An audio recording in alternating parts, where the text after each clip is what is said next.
The abduction and murder of my Romanov family royals in 1916. During World War I in 1916, the decision was made to have the Romanov royal family, the constitutional monarchy of Russia, do a multi-day secure publicity photo session.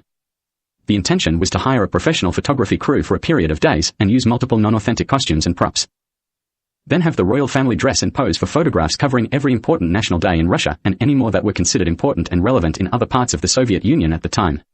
Always with the genetic cultural background of the Romanov royal family members in mind when choosing the day or season that was to be the theme of the photographs. The plan was to cover Christmas, New Year, national days, religious-themed days, Independence Days, Soviet Union national days, royal family-specific days, etc. Around a whole year worth of photographs. With all costumes and non-authentic props required. The plan was for the royals to travel back home again after the sessions were finished, back to the same place the royals traveled from. The Romanov royal family hired a professional photography crew from the country Turkiye for the sessions. It was claimed that the two nations had a lot in common in some ways, something to do with straddling both Europe and Asia. A venue was chosen for the entire Romanov royal family of 8 to stay at and complete all the required photographs within 7 days, approximately. The royal family security team transported the 8 royals and crew to the chosen venue under armed guard, with all required non-authentic costumes and props for the sessions. The sessions themselves went well, with the royal family members having to regularly change costumes and props for the photographs. Sometime during the sessions, the security team was compromised, with some if not all murdered or missing.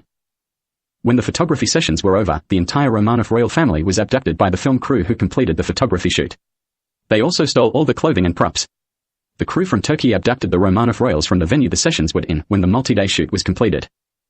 A fake letter was received by the royal security team back at the home base by someone who was in on the abduction attempt. It was an attempt to claim that the Romanov royal family decided not to travel back to home base with the security team after the sessions were over.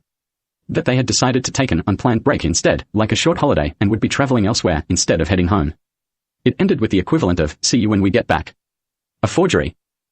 After abduction, the Romanov royals were handed over to terrorism groups associated with evil lunatic Albert Einstein.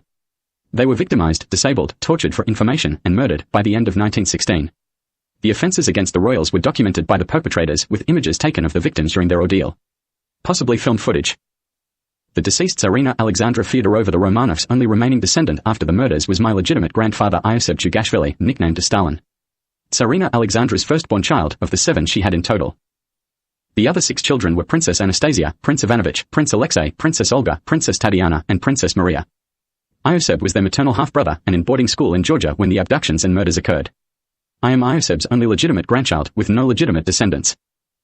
Alexandra's first long-term boyfriend was a native Australian man called Bessaronis Chugashvili from a place called Traralgon in what is now Gippsland.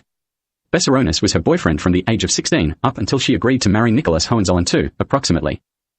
Nicholas Hohenzollern II was a relative of my Hohenzollern royal family but did not have a Hohenzollern royal title when he married Alexandra.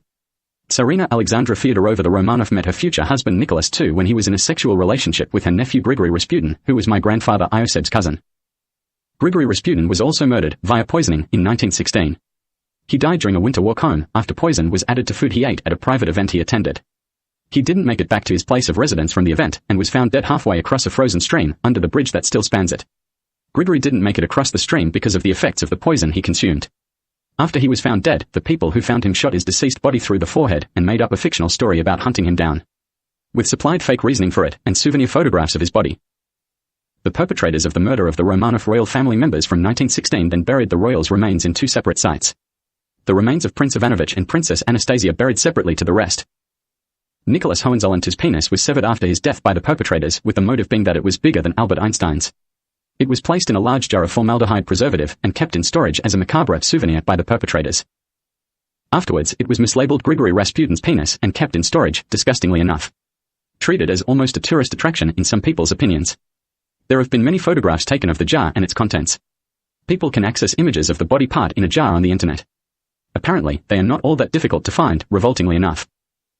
I personally take serious offense at the idea it is still in storage. My preferred course of action, if that is the case, would be to bury it with the rest of Nicholas Hohenzollern II's remains or incinerate it, before disposing of it at the least. Having a penis that is, or was, bigger than evil lunatic mass genocidal sex offender and torturer Albert Einstein's is no crime under any circumstances. The concept of keeping the body part in storage and available for viewing is repugnant. After the abduction and murder of the Romanov royals in 1916, imposters hand-selected by Albert Einstein started pretending to be the Romanov royal family. But only in private at first, via correspondence. They wore the costumes the royals used for the photo sessions whilst doing it in private. It was a process of corresponding via letters, getting replies and replying back to try to build up a bank of correspondence with people. 7 of the imposters were part Greek, part North American Rewalds, who were also part Australian. 1 adult female and the 6 imposter children. The imposter Nicholas II was a half Dutch Netherlands, half Indian Asian man. They used correspondence where they pretended to the Romanov royal family to attempt to lure scientists, philosophers, teachers, religious leaders, and others to places for abduction during 1917. So the intended victims could be abducted, disabled, tortured for information, and murdered by Einstein's terrorism group. So evil creep Einstein could use the information to falsely portray himself as a physicist, scientist, and philosopher. In 1917 they decided to attempt to go out in public pretending to be the Romanov royal family at what was intended to be a small public event. They advertised themselves as the Romanov royals attending the event beforehand. The father of my great-grandmother Tsarina Alexandra Fyodorova the Romanov's firstborn child, my great-grandfather Bessarionis Jugashvili, decided to attend to the event after seeing advertising for it. It was to quietly check out how his former partner, her husband, and 6 eligible children were doing from the public area. He had not seen them for quite some time. It was extremely obvious to Bessarionis that the 8 imposters were not the real Romanov royals very quickly. 2 of the children were wearing molded masquerade ball-like face masks glued to their faces. The masks appeared to have been manufactured using 2 real Romanov royal children's faces as the template for the molds. Bessarionis checked with the royal security team afterwards. He had known the royals personally for some time. A shrieking, panicking person told him there was a letter explaining why the Romanovs hadn't returned since their photo sessions. The security team showed him the fake letter, claiming a decision was made for them to take a break after the photographic shoot. Bessarionis berated the security supervisor afterwards, attempting to get a reason why the details of the letter weren't checked properly. Demanding to know why a security check on their well-being and location had not been done. He checked everything out himself and decided to take action. The royal family were at first declared missing. Bessarionis eventually confirmed the royals were dead. He was outraged and attempted to lure the imposters he saw at the public event to a building. It had an underground wine cellar with an external door. He organized a meeting. He recruited some associates and they all had to dress like British Indian soldiers with service rifles to get to the venue he had requested the meeting at with some false information. The imposters attended at the date and time requested and sat inside the wine cellar's external door, armed with loaded miniature Russian finger pistols, wearing some of the costumes the real Romanov family had used in the photo shoot the royals were abducted from. Bessarionis and his friends ambushed them in the cellar and a difficult confined space gunfight followed. Bessarionis and his associates shot all the imposters dead. All 8. Bessarionis and his friends were all seriously wounded afterwards in the general region of the hips, groin, and genitals. Bessarionis and his associates were arrested for the executions. Charged with murdering the 8 imposters. Trialed in 1918. Found guilty and sentences to life without parole sentences for the 8 executions.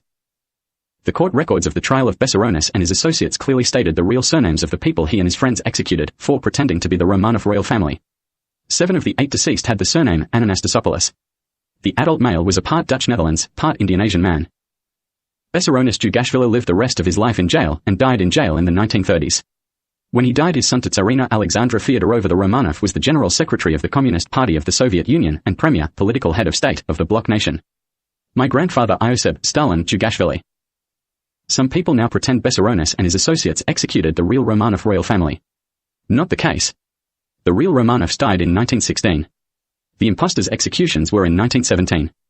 The deceased Romanov royal family monarch Alexandra's surname was Fyodorova. Her deceased husband Nicholas II's surname was Hohenzollern. The Einstein-selected imposters did not temporarily become the Russian monarchy at any time after the murder of the Romanov royal family in 1916, before they were executed in 1917. People who pretend they did are insane.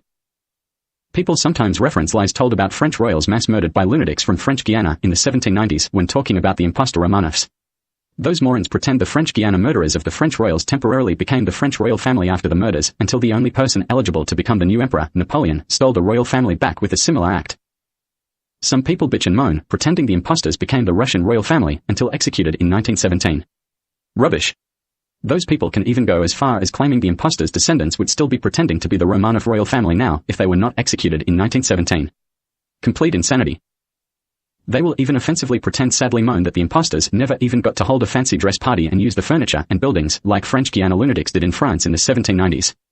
The imposter Romanovs only got to wear non-authentic photo shoot clothing and worthless fake props instead of real clothes and jewelry, like the French Guiana lunatics in France in the 1790s. Complete lunacy. Descendants of the imposters are irrelevant to me being the sole remaining legitimate Romanov. It has nothing to do with them. The murders and the short-lived imposters were definitely not a revolution against Russia and its constitutional monarchy. That is going way too far with the fictionalized details of the incidents involved. Legendary imposter revolutionaries. No.